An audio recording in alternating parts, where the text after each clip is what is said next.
యావత్ ఆంధ్రప్రదేశ్లో మీరు చూస్తే ఒక పెద్ద టాపిక్ నడుస్తుంది. ఏంది తెలుసా?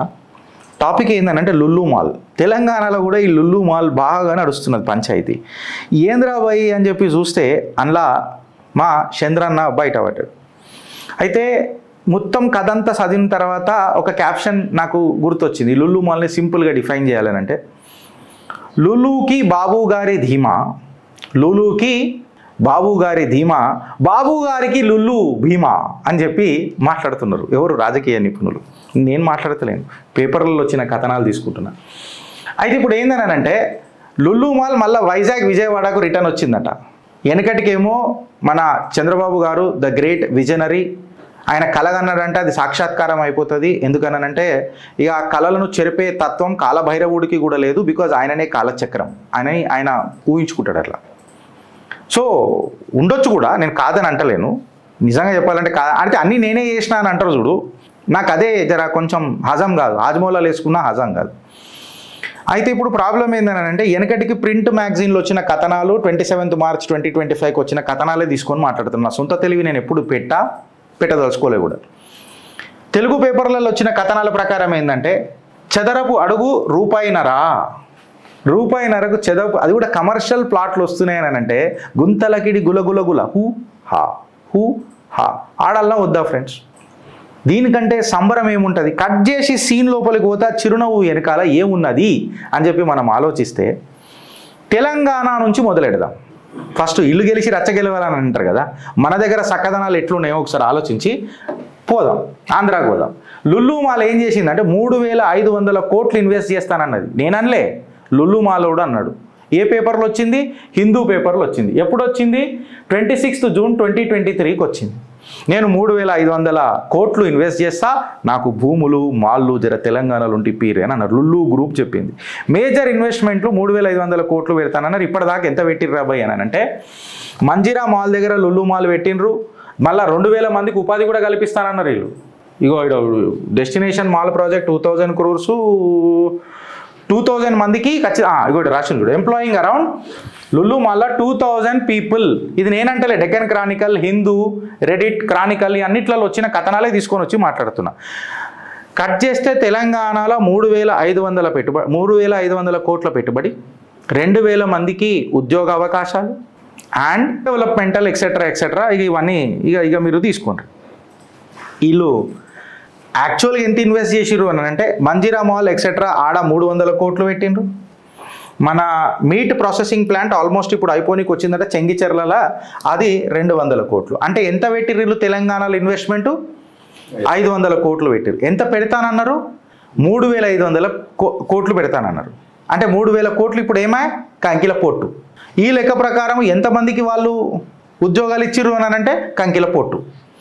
మళ్ళా దీనితో పాటు లుల్లు మాల్లో పెద్ద పంచాయతీ నడుస్తున్నది. మంజిరా మాల్ దగ్గర మీకు తెలుసో తెలియదు, కోర్టు కేసులు అవుతున్నాయి, పెద్ద పంచాయతీలు అవుతున్నాయి. ఒకసారి మీరు అది చూడండి. నేను ఇక అది ప్రైవేట్ కేసు కాబట్టి అక్కడికి లోపలికి పోతలేను. అక్కడ లీజ్ ఇచ్చిన వాళ్ళకి ఇబ్బంది అవుతుంది. ఇక ఈడైతే కాలర్ ఎగరేసి అనుభవించు రాజా అని బతుకుతున్నాడు లుల్లు మాల్లోడు. ఈడు ఏడబోతాడా పెంటనే. అందుకే బురదల రాయేదు చిల్లిపించుకోదని పెద్దలు ఊకనే అనలే. కాకపోతే నేను బురదలనే మునిగి బురదలకైనా లేచి బురదలనే ఎత్తుకొని నెత్తి మీద పెట్టుకొని తీసుకోబోతా అనే తత్వం ఇప్పుడు ఆంధ్రాలో మొదలైంది. ఎందుకు చెప్పాలన్నా, ఈడు ఒక్క దగ్గరనే సంకనాకిపోయిందిరా అయ్యా అని చెప్పి మనం అనుకుంటుంటే ఆడ విశాఖపట్నం ఇంకా విజయవాడల రెండిట్లా బురదల జీవించు రాజా అని అన్నట్టు లుల్లు మాల్ని పిలిచిండ్రు. ఎట్లా పిలిచిండ్రు గిరీష్ అని చెప్పి మాట్లాడితే ఇక మళ్ళీ ఈ ఫోటో రావాలి. ఆ చిరునవ్వు వెనుక ఎంత చరిత్ర ఉందో అందరికీ తెలవాలి. ఆంధ్రప్రదేశ్లో ఏమైందనంటే ఈ ప్రాజెక్ట్ని జగన్ వచ్చిన తర్వాత, వెనకటికి 2014-19 నుంచి ఉన్నప్పుడు విశాఖపట్నం ఆర్కే బీచ్ దగ్గర ఈ ప్రాజెక్ట్ని అప్రూవ్ చేసిండ్రు. ఎవరు? ద సిఈఓగా చలామణి అవుతున్న చంద్రబాబు నాయుడు గారు, టీడీపీ గవర్నమెంట్. జగన్ గారు వచ్చిన తర్వాత హఠాసావానికి ఘటా అని చెప్పి దీన్ని ఎలగొట్టిండు. దీన్ని ఎలగొట్టిన తర్వాత మళ్ళా ఇప్పుడు నాయుడు గారు వచ్చి, ఏ లుల్లు ఇక్కడ రా మాట్లాడుకుందాం సొల్లు, ఏది నీ ప్రపోజల్ లుల్లు అని చెప్పి తీసుకొని వచ్చిండు. రైమింగ్ ఇంకో వర్డ్ కూడా వస్తుంది, నేను అంటలేను. సబ్సిక్వెంట్గా ఏమైందంటే సెప్టెంబర్ 2024లో మన లుల్లు మాల్ ఎండి ఎవరైతే ఉన్నారో యూసుఫ్ అలీ, ఆయనను ఒక ఇన్వెస్ట్మెంట్ ప్లాన్ తీసుకొని రమ్మని చంద్రబాబు నాయుడు గారు చెప్పారు. వచ్చిర్రు, ల్యాండ్ అలాట్మెంట్ అప్రూవల్స్ అయిపోయినాయి. ఎట్లయినాయి అని అంటే నాయుడు అడ్మినిస్ట్రేషన్ ఏం చేసిందనంటే 13.43 నుంచి 13.74 ఏకర్స్ వైజాగ్లా, 4.15 ఏకర్స్ ఆర్టీసీ ల్యాండ్ విజయవాడలా మెగా మాల్ డెవలప్మెంట్స్కి ఇచ్చిర్రు. అయితే అక్కడ స్థానికులు ఏమంటారు అంటే మాల్లు వైజాగ్లా విజయవాడలో లేవా, కొత్త కేంద్రపోయి మాల్లు కట్టడానికి నాకు ప్రాబ్లం కాదు, కానీ సరే ఇస్తే ఇచ్చుకో. ఎన్ని సంవత్సరాలకు ఇచ్చిర్రు తెలుసా లీజు? గెసు కొడతారా ఎవరన్నా? 99 సంవత్సరాలకు. ఎంత? 99 ఇయర్స్కి. ఎంతకి ఇచ్చిర్రు అని అంటే చవక ధరకు ఇచ్చిండ్రు. అయితే లుల్లు మాల్ ఏదైతే ఉందో ఈ ల్యాండ్ని పబ్లిక్ ల్యాండ్ లెక్క యూజ్ చేసుకోవచ్చు, దీన్ని కొలెటరల్ కూడా పెట్టుకోవచ్చు బ్యాంకులకు. అంటే రేపిడు బ్యాంకులో ఎగ్గొట్టిండు అనుకో పైసా, ఏమైంది? బుట్ట బొమ్మ నేను చుట్టుకుంటేనే అని చెప్పి ఎన్పిఎల్ చుట్టుకుంటాయి వచ్చాడా. అయితే 3 సంవత్సరాల పాటు రెంట్ లేదు, మళ్ళా ఫిట్ అవుట్ పీరియడ్ అంటారు దాన్ని ఏమంటారు? ఫిట్ అవుట్ పీరియడ్ అంటారు. 3 సంవత్సరాల పాటు రెంట్ లేదు, కాకపోతే ఈడు తాకట్టు మాత్రం పెట్టుకోవచ్చు. ఇది మీకు ఏమనిపిస్తున్నది? ధీమా కనిపిస్తలేదా మీకు? ఇక్కడ చెప్పురు మీరు. నేను కొట్టినట్టు చేస్తాను, నేను నవ్వినట్టు చేస్తాను అన్నాడు కాదు, నేను ఇచ్చినట్టు చేస్తాను వేసుకున్నట్టు చేయనన్నట్టే ఉన్నది. ఇది క్లియర్ కట్గా. ఈ ప్రిఫరెన్షియల్ ట్రీట్మెంట్ ఎందుకు బాబు గారు అని చెప్పి మాట్లాడితే ఇప్పుడు షురువు అవుతారు. ఇక నాకంతా నేను అడుగుతున్న ప్రశ్నలు తప్పు అయితేనే ఉత్కారైనది. 99 ఇయర్స్ లీజ్ ఇచ్చినావు, ఫిట్అవుట్ పీరియడ్ 3 ఇయర్స్ ఇచ్చినావు, మళ్ళీ ఫిట్అవుట్ పీరియడ్లో కొలెక్టర్ ఎట్లా పెట్టుకుంటాడు బాయ్? ఈ ప్రిఫరెన్షియల్ ట్రీట్మెంట్ ఎవడిచ్చిండు, ఎందుకు ఇచ్చిండ్రు? అరే నీకు తెలంగాణ చూసుకో, ఆంధ్ర అంటే నీ అయ్యా జాగిరి కాదు, బార్డర్లు లేవు నా భారతంలో. ఏం మాట మాట్లాడతారా మీరంతా? ఆడ కిందికి ఏం తీసుకొని పోతున్నారు పైసలు, మీకు అర్థమవుతున్నది అని అంటున్నా. రూపాయిన్నరకి ఏదైనా చదరపు అడుగులు దొరుకుతాయి 20 అన్న నాకు ఇయ్యండి. నాకు తెలిసి పాకిస్తాన్లో కూడా అంత చీప్లో దొరికాయి. కరెక్ట్గా పాకిస్తాన్లో దొరికాయి నీ అమ్మ. కరెక్ట్గా రూపాయిన్నరక 2 రూపాయలన్నరక ఏంది ఇది నాకు అర్థం కాదు. గట్ల పుల్ల దొరకదురా, పెట్టే కాదు, అగ్గి పుల్ల దొరకది. కరెక్ట్గా చెప్తున్నాను కదా. టోటల్ ఇన్వెస్ట్మెంట్ ఎంతంట తెలుసా? 150 కోట్లు. అమ్మా 156 కోట్లా అని చెప్పి మనం అనుకుంటున్నాం కదా. ఎంత స్క్వేర్ ఫీట్ తెలుసా? 2.32 lakh స్క్వేర్ ఫీట్ మాల్కి 156 crores ఇన్వెస్ట్మెంట్ అంట. అవ్వా అంటారు. ఇప్పుడు ఏమంటారు? అవ్వా సినిమాలు అంటారు, అబ్బా అని అంటారు చూడు. తర్వాత కరప్షన్ బయటపడ్డా ఇంత లాస్ అయిందంట, అబ్బా అని అంటాం చూడు. మళ్ళా ఈ మాట నేను ఎందుకు చెప్పాల్సి వస్తుంది తెలుసా? పెద్దలు పూజ్యులు నాకు పాషం యాదగిరి గారి ఇంటర్వ్యూ చూస్తున్నాం మొన్న ఒకటి. నిజాం షుగర్ ఫ్యాక్టరీస్, మళ్ళీ ఈ విజనరీ ఈ చిరునవ్వులకే చంద్రబాబు నాయుడు గారు నిజాం షుగర్ ఫ్యాక్టరీస్ని 169 కోట్లకు గోకరాజు రంగారాజు గారికి అమ్మేసిరట. నిజాం షుగర్ ఫ్యాక్టరీని. హైలైట్ ఏందో తెలుసా? అందులో సామాన్లు అమ్ముకుంటే ఆయనకు 400 కోట్లు వచ్చినాయట. మళ్ళీ దానికి కొన్ని 100,000 ఎకరాల భూములు ఉన్నాయట. సూడు బుల్లమ్మ ఆట చిన్నోడిది. ఇది నేనలే, పాషం యాదగిరి గారు ఆన్ రికార్డ్ మాట్లాడిన విషయాలు ఉన్నాయి. అందుకనే నేను ఏమంటా అంటే ఎవ్వడికి కూడా నేను గుడ్డిగా వత్తాసు బలక షిట్టా అనేది గట్టికి ఇప్పుదాం. దీని మీద చర్చకు రెడీయా? చెప్పురు నాకు. సిమిలర్ ల్యాండ్ అలాట్మెంట్ మీరు విశాఖపట్నంలో చేసిండ్రు. ఎంతకు? 13 ఎకరాల 74 గుంటలకు నార్మల్ లీజే ఇచ్చిరు. మళ్ళీ లులు మాల్కి కూడా ఇదే రికరింగ్ ప్యాటర్న్. ఎట్లా? Throw away prices, minimum state gain, big corporate benefit, foreign investment. అదేదో మన ఆంధ్రప్రదేశ్ తెలుగు రాష్ట్రాలలో ఆరు తెలుగు రాష్ట్రాలలో ఎవరు లేడా పెట్టుబడి పెట్టేటోడు? ఈ క్రోనీ క్యాపిటలిజం ఏంది అని చెప్పి జర చేస్తే విశ్లేషకారులు ఏమని మాట్లాడుతున్నారంటే, ఇగో ఇక్కడ సెక్యులర్ వాదులు మాట్లాడరబ్బా, రామ జన్మభూమి రాముడు గుడి కడతానన్నప్పుడు హాస్పిటల్ కట్టొచ్చుగా, విద్యాలయాలు కట్టొచ్చుగా, కాలేజీలు కట్టొచ్చుగా, ఉచిత విద్యుత్ ఇవ్వచ్చుగా. మళ్ళీ లుల్లు మాల్లా యూసిఫ్ అలీ పేరు ఉన్నది కదా, ఊవడు సెక్యులర్ గాడు మాట్లాడు, ఊవడు కూడా మాట్లాడాడు. మళ్ళీ అప్పుడు హాస్పిటల్ కట్టొచ్చుగా, ఎడ్యుకేషన్ ఇవ్వచ్చుగా, హాస్పిటల్లో బెడ్లు ఇప్పియొచ్చుగా, బెడ్ల మీద అది చేయొచ్చుగా. ఇవి ఎవడు ఎందుకు మాట్లాడాడు? మల్టీనేషనల్ కంపెనీ సబ్సిడీలు తప్పుగా అని ఎందుకు మాట్లాడరు? అపోజిషన్ పార్టీస్ ఆడ కూడా, ఆంధ్రాలో కూడా ఒక అధికార పక్షం ఉన్నది, ఒక ప్రతిపక్షం ఉన్నది, ఆడ అంధకార పక్షంతో కూటమి ఉన్నది. మాట్లాడతలేరా? మాట్లాడాలి కదా అపోజిషన్ పార్టీ వాళ్ళు. ఇది క్విడ్ ప్రోకో కాదా అని చెప్పి నేను అడుగుతున్నా. ఇంకొకటి ఏందనంటే, విజయవాడలో మాల్లు లేవా? అరే భయ్, కొత్తగా మాల్లు లేవా? విశాఖపట్నంలో మాల్లు లేవా? సరే, విజయవాడ సంగతికి వద్దాం జర. అయితే విజయవాడలో ఏమైంది తెలుసా? ఆర్టీసీ వర్కర్స్ దీన్ని అపోజ్ చేశారు. ఆర్టీసీ వర్కర్స్ ఎందుకు అపోజ్ చేసారు గిరీష్ అని అంటే సుమారు 1000 మంది ఏపీఎస్ఆర్టీసీ ఎంప్లాయీస్ ఎవరైతే ఉంటారో అందులో 200 మంది 2000 కాదు 200 మంది ఉమెన్ కండక్టర్స్ ఎవరైతే ఉంటారో ఈ గవర్నర్ పేట్ డిపో నుంచి ఆపరేట్ చేస్తారు. వాళ్ళు ఏమంటారనంటే ఈ భూమి ఏదైతే ఇప్పుడు లుల్లు మాల్కి ఇచ్చారు కదా అది చాలా పైవర్టల్ గిరీషు, ట్రాన్స్పోర్ట్ ఆపరేషన్స్కి చాలా కీలకం. ఇది మమ్మల్ని వీడికి పంపినరు అని అంటే అది మాకు ఏ క్లారిటీ తెలియకుండా చంద్రబాబు నాయుడు గారు మమ్మల్ని డిస్ప్లేస్ చేస్తారు చూడు వీడికి. మాకు జాబ్ సెక్యూరిటీ ఎట్లా, మేము ఎట్లా బతకాలా అని చెప్పి మాట్లాడతాం. సరే చంద్రబాబు నాయుడు గారు చిరునవ్వు నవ్వుకుంటే ఏమని అంటారంటే నేను గొల్లపూడిలో మీకు ఒక ఆల్టర్నేట్ ల్యాండ్ ఇస్తున్నా కదా అని చెప్తారు. మళ్ళీ ఇప్పుడు గొల్లపూడి దగ్గర ఏదైతే ల్యాండ్ ఉందో అది డెవలప్ అయిందా? అది అండర్ డెవలప్డ్ ఉంది, అది పూర్లీ లొకేటెడ్ ఉన్నది. ఇన్ఫ్యాక్ట్ అది లాజిస్టికల్గా సూటబుల్ కాదు. ఆడ నువ్వు ఇచ్చిపడి దొప్పుతానంటే ఎట్లా అని చెప్పి ఇలా మాట్లాడుతున్నారు. అయితే ఇలా లీగల్ ప్రొవిజన్స్ ఏమేమి ఉన్నాయి గిరీష్ అని చెప్పి మాట్లాడితే లుల్లుకి సపరేట్గా ప్రయారిటీ ఎందుకు ఇచ్చిండ్రు, పబ్లిక్ టెండర్ ప్రాసెస్ని ఎందుకు ఫాలో కాలే, ఈ expression of interest, open expression of interest ఏంది కథ, without public tender and expression of open interest ఎందుకు లుల్లుకి ప్రిఫరెన్షియల్ ప్యాటర్న్ ట్రీట్మెంట్ ఇచ్చిండ్రు, ఈ టైలర్ మేడ్ డీల్స్ ఎందుకు చేసిండ్రు, ఈ ప్రిఫరెన్షియల్ ట్రీట్మెంట్ ఎందుకు ఇచ్చారు, దీని మీద ఎవరైనా మాట్లాడగలుగుతారా అని అంటే ఇక ఎవ్వరు మాట్లాడరు. చంద్రబాబు నాయుడు గారి మీద అసలే క్వశ్చన్ వేయొద్దు, ఎందుకంటే ఆయన మాట్లాడింది సత్యహరిశ్చంద్రుడు మునిమనమడ తర్వాత నెక్స్ట్ ఆయననే ఇక ప్రపంచ దేశంలో మొత్తంలో. అయితే ఇప్పుడు ఈ ఆర్టీసీ డిపోకు బ్యాక్లాష్ అవుతుందనంటే ఖచ్చితంగా అవుతుంది. అందుకే ఆడ ప్రొటెస్ట్లు, లీగల్ స్క్రూటినీలు, ఇన్ఫ్యాక్ట్ చెప్పాలంటే పొలిటికల్ బ్యాక్లాష్ మొదలైపోయింది. పబ్లిక్ ల్యాండ్ని ప్రైవేట్ గెయిన్ కోసం ఇవ్వడం అనేది కరెక్టా? నేను ఇలా ప్రజలను అడుగుతున్నా. ఇప్పుడు లీగల్ ప్రొసీజర్స్ ఈ ల్యాండ్ అలాట్మెంట్లో ఏమేమైనాయనంటే Andhra Pradesh tourism land allotment policy 2024-2029 దీన్ని బేసెస్ చేసుకొని ఇచ్చిరట ఈ భూమిని లుల్లుకి. ఎట్లా ఇచ్చిరట? ఆంధ్రప్రదేశ్ టూరిజం ల్యాండ్ అలాట్మెంట్ 2024-2029ని బేస్ చేసుకొని ఇచ్చిరట.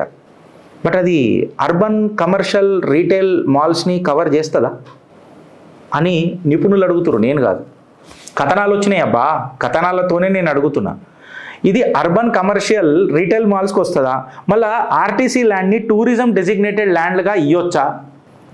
ఇది కంప్లీట్గా కన్వర్జన్ ల్యాండ్ యూజ్ రెగ్యులేషన్స్కి విరుద్ధం పోయినట్టు అవుతుంది కదా అని చెప్పి లీగల్ నిపుణులు మాట్లాడుతున్నారు. నువ్వేం మాట్లాడుతున్నావు అంటే ఆంధ్రప్రదేశ్ టూరిజం పాలసీ పెట్టుకొని నువ్వు భూమి ఇచ్చినానంటున్నావు. మళ్ళీ RTC land tourism designated land అంటే ఆహా, మళ్ళీ ల్యాండ్ యూజ్ రెగ్యులేషన్స్ మారుతున్నాయి కదా అని అంటే చప్పుడు చేయొద్దు. మళ్ళీ దీనికి ఏమైనా క్యాబినెట్ అప్రూవల్ ఉందా, ఇండిపెండెంట్ వాల్యుయేషన్ చేసిరా, దీన్ని ఏమైనా పబ్లిక్ పెట్టిరా అంటే మాట్లాడొద్దు. పబ్లిక్ అసెట్స్ ప్రైవేట్ గెయిన్కి ఇవ్వచ్చా అనంటే మాట్లాడొద్దు. పబ్లిక్ ట్రస్ట్ పోతుంది అని అంటే మాట్లాడొద్దు. ఇంకొకసారి అంటే పిల్లలు ఉచ్చపోస్తారు అని అంటే పోస్తారు కదా, గదే అవుతుంది లాస్ట్ కరప్షన్ వల్ల. ప్రజలను మాట్లాడనియాలి కదా. మళ్ళీ ఇప్పుడు కాంపిటేటివ్ టెండర్ పబ్లిక్ ఆక్షన్ లేకుండా ఇది ఎట్లా పోయింది? ఇది సుప్రీంకోర్టు గైడ్లైన్స్కి విరుద్ధం కాదా? Centre of public interest litigation versus union of India 2G కేస్లా మాట్లాడిన మాట. ఇది ఈక్వల్ ఆపర్చునిటీని డినై చేస్తుందా లేదా? పొటెన్షియల్ ఇన్వెస్టర్స్ ఎవరైతే ఉన్నారో they are violating the article 14 which is called as right to equality అనేదైతే మనం మాట్లాడతాం కదా, ఆర్టికల్ 14 అనని దాన్ని ఉల్లంఘించినట్ట కాదా? మళ్ళీ disproportionate investment versus land value తీసుకొని చూస్తే కేవలం ఇన్వెస్ట్మెంట్ వాల్యూ 156 crores, కాకపోతే ఇది 700 crores. వెనకటికి నిజాం షుగర్ ఫ్యాక్టరీది పాశం యాదగిరి అన్న పెద్దలు పూజ్యులు ఆయన ఇచ్చిన డేటా మేము ముంగట పెట్టిన. మళ్ళీ ఇది రాష్ట్ర ఖజానాకు గండి కొట్టినట్టు కాదా? ఇది అండర్ ఎవాల్యుయేషన్ చేసినట్టు కాదా?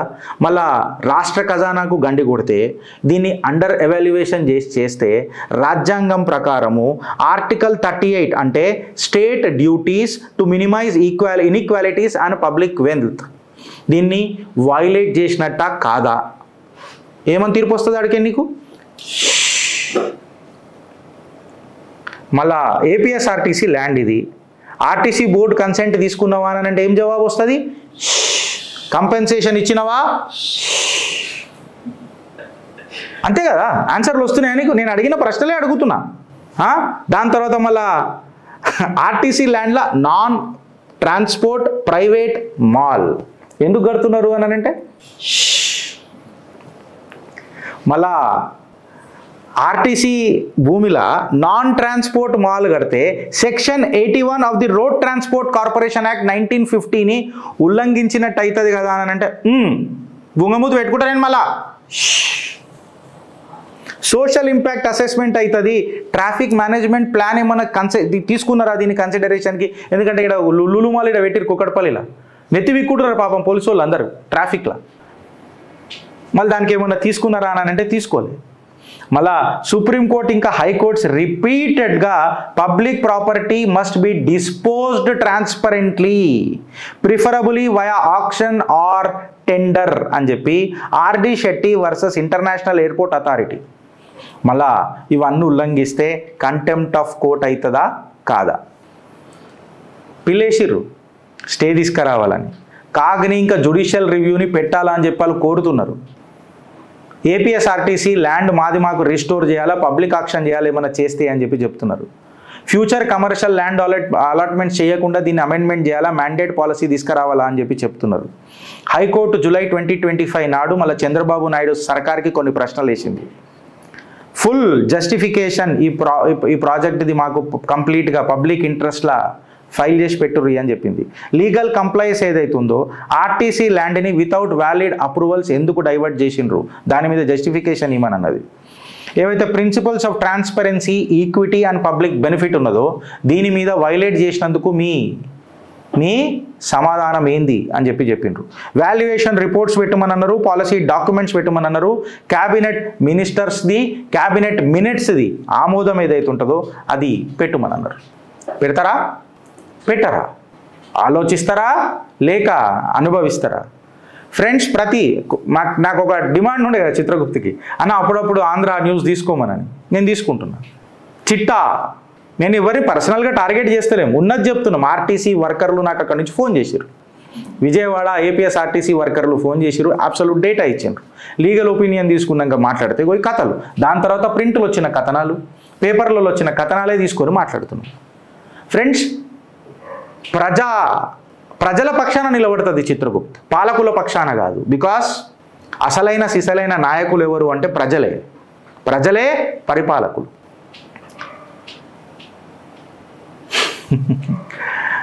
కంటెంట్ నచ్చితే ఒక నలుగురికి షేర్ చేయండి ఫ్రెండ్స్.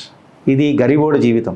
చూడు, వాడికి 146 కోట్లకు 2.32 lakh square feet భూమి ఇచ్చి పడదుపారు. వాడు రాత్రి బెంట్లీ కార్లల్లో, రోల్స్ రాయిస్ కార్లలో తిరుగుతూ ఉంటాడు. నువ్వేమో ఫస్ట్ మీ నాయన సంపాదనతో మంచి కారు కొంటావు, బెంజు. దాని తర్వాత గంజికి గతి లేదు మామ, బెంజ్ ఎద్దుకని అంపడు దొక్కుతావు. నువ్వేమో తరుగుతూ ఉంటావు, వాడు ఎదుగుతూ ఉంటాడు. ఎందుకు చెప్పాలన్నా, వాడు చెంచాగిరి చేస్తాడు, నువ్వు చమత్కారాలు ఏం చెయ్యవు. నేను ఆ ట్యాక్స్ పేయర్ పక్షానున్నా, నేను ఆ ఓటేసే తెలుగు రాష్ట్ర ప్రజల పక్షానున్నా. భారత్ మాతాకి జై ఫ్రెండ్స్.